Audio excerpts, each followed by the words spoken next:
यवतमाळ जिल्ह्यातील काळीटेंबी गावच्या प्रदीप राऊतांकडे 13 एकर कोरडवाहू शेती आहे।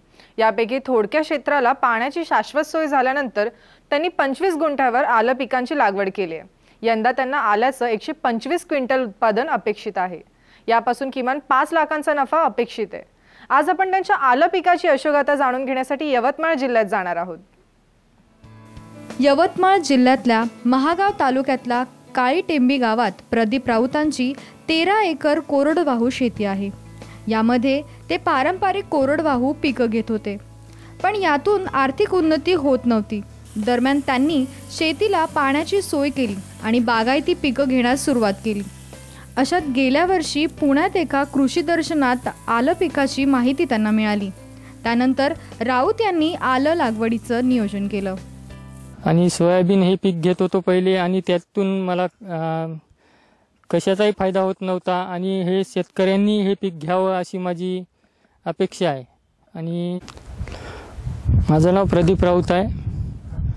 मी पारंपरिक पद्धतीने शेती करत होतो, पण पारंपरिक पद्धतीच्या शेतीमध्ये मला कशाचंही उत्पन्न होत नव्हतं आणि मी नवीन पीक घेण्याचं ठरविलं। त्याच्यामुळे मी गेल्या वर्षी पुणे येथे कृषी प्रदर्शन बघायला गेलो असता मला तिथं अद्रक या पिकाची माहिती मिळाली।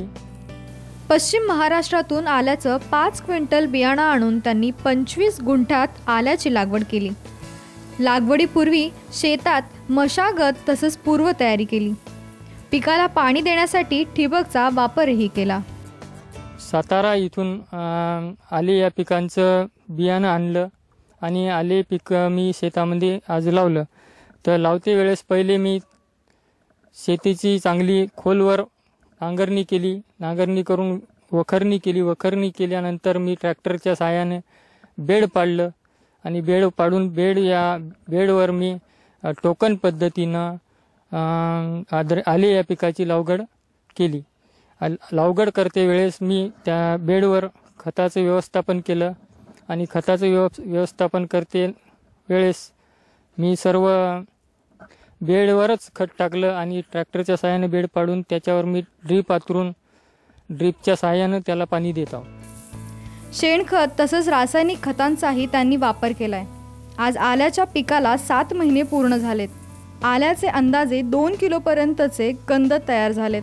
आल्याची काढणी केल्यास सध्या किमान 125 क्विंटल उत्पादन हाती येण्याची अपेक्षा आहे। यापासून सध्याच्या बाजारभावानुसार 7 लाख रुपयांचं उत्पन्न हाती येईल, तर 1 ते 1.5 लाखांचा खर्च वगळता 5.5 ते 6 लाखांचा नफा मिळेल अशी राऊत यांची खात्री आहे। आता हे अद्रक आज काढायच्या पोझिशनमध्ये आहे। अद्रक मी जून महिन्यामध्ये अद्रक लावलं आणि जून महिन्यानंतर लावल्यानंतर हे 9 महिन्याचं पीक आहे आणि आज 7 महिने याला कंप्लीट झाले असता मला अद्रक या पिकाची चांगली पोझिशन वाटते।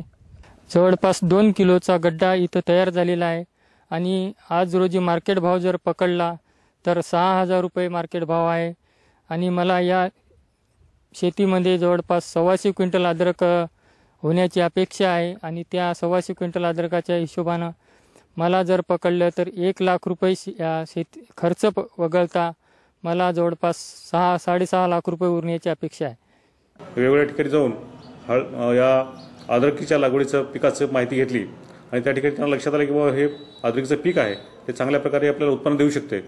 म्हणून जे पारंपरिक पीक होतं कापूस आणि सोयाबीन ह्याला फाटा देत त्यांनी हळद लागवडीचा या ठिकाणी प्रयोग केलेला आहे आणि ह्या ठिकाणी त्यांनी 25 गुंठ्यामधून एक चांगल्या प्रकारचं उत्पन्न त्यांना मिळू शकेल आणि बाकी पिकाला पर्याय होऊ शकेल अशा प्रकारचं ते या ठिकाणी सोयाबीन याचं अद्रकीचं पीक त्यांनी घेतलेलं आहे आणि हे पीक बघून दुसरे शेतकरी या ठिकाणी अद्रकचं पीक घेण्यासाठी तयार झालेले आहेत। यवतमाळ जिल्हा हा कापूस आणि कोरडवाहू पिकांचं आगर आहे, पण कोरडवाहू पिकांपासून फारसे पैसे मिळत नसल्यानं राऊत यांनी आलं पिकाचं नियोजन केलं।